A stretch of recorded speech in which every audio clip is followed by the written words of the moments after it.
Hey Sherry, I just wanted to respond to your video because I really like the topic that you picked up on.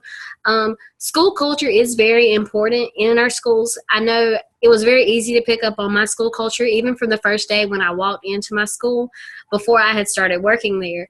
Um, I like how you pointed out that sometimes school culture at the lower grades level can seem almost like a prison ward vibe because there's so much structure about how you arrive to school, how you leave school, how you walk in the hallway.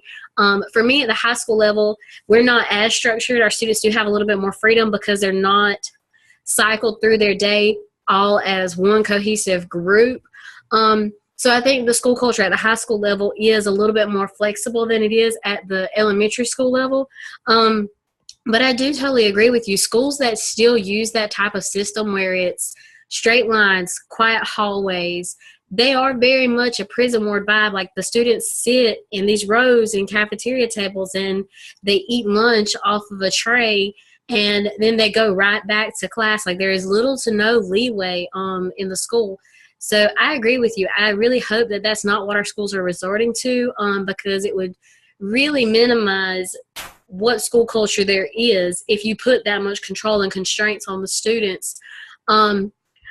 For me personally, I like to see my students take charge of their own education, which encourages the school culture that we have to lean on one another.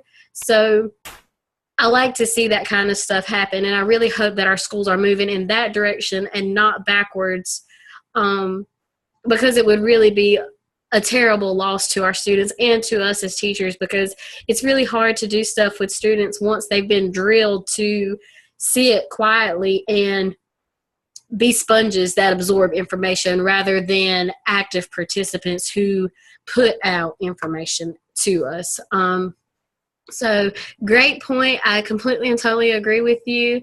And I think you did a wonderful job this week.